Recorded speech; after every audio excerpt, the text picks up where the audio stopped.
Hey guys, welcome to the Massive Iron Channel. I'm Steve Shaw. Got a question from Ben. Ben wants to know about mixing strength and hypertrophy work, and I am going to talk about that in this video. Before I do so, if you have any questions, check out the link below. Come on over, submit your questions. The best questions I turn into videos just like this. So I'm going to read Ben's question and I'm going to dive in. Ben says, the subject is mixing strength and hypertrophy work, or for those of you that aren't familiar with the term hypertrophy, it is muscle building. He said, first, I'd like to thank you for your advice and knowledge. Second, what's your take on mixing strength and a hypertrophy versus focusing on one at a time spread throughout the week? Here's what you need to know. They're the same thing for a very, very, very long time. There's no difference between strength and hypertrophy work. And let me explain.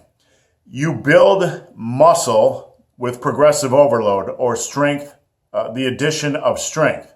The addition of strength creates a potential for greater muscle mass. They're the same process. Now, with that said, if you were a beginner and you just thought you would do low reps and not do enough volume, you might progress, but you're going to limit your hypertrophy. And at the end of the day, you're going to limit the rate of how much you build strength or how quickly you build strength.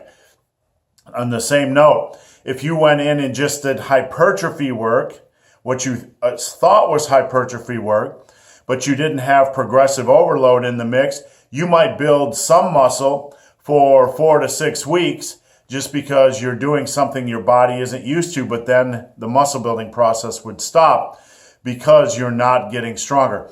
You guys need to understand that strength and hypertrophy are the same thing. They're the same thing for a very, very, very long time. When you go in the gym, you need to stop separating hypertrophy work and strength training work. You need to view them as the same thing. Rep ranges, sets, and rep schemes don't really matter as long as the volume is there. And to build a good quality amount of strength, to build a good quality amount of muscle, you need to have a reasonable volume. So, with that said, if you have a reasonable volume, it doesn't really matter what your set and rep scheme is. So let me explain that. Let's say you're doing 25 reps on the bench press. You could do a 5x5, which someone might view as strength training, or you could do a 3x10. Both of these have around 25 to 30 reps. You could do a 3x8 or 3x9 or whatever to bring in around 25 reps. But both of these have the same volume of sets. Same volume of reps.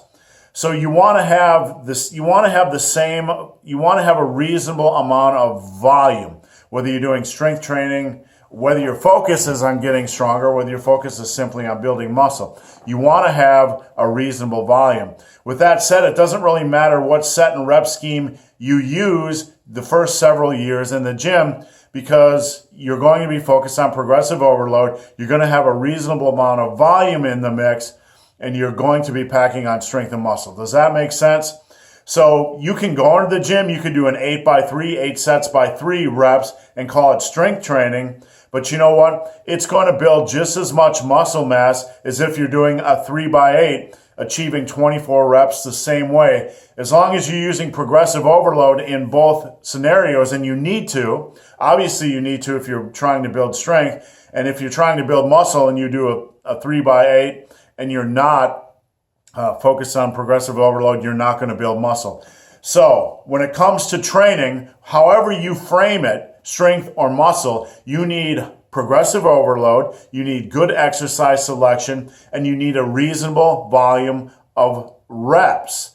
With that in place, with those pillars in place, strength and hypertrophy are going to be the same thing for a very, very, very long time.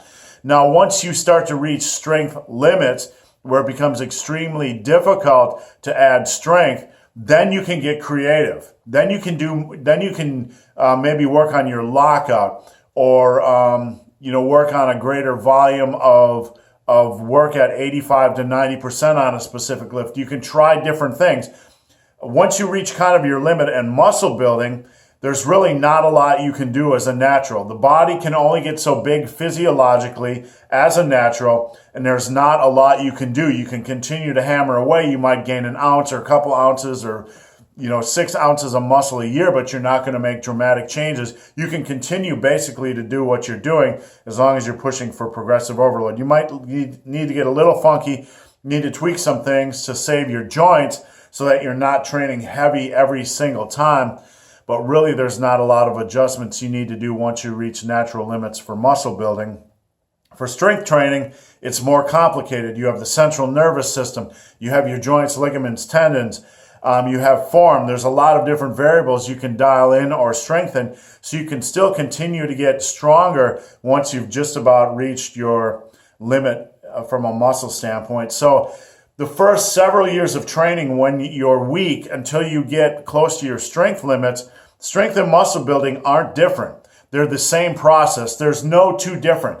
You can add in things like pump work in your muscle building training, but you still need to have progressive overload in the mix.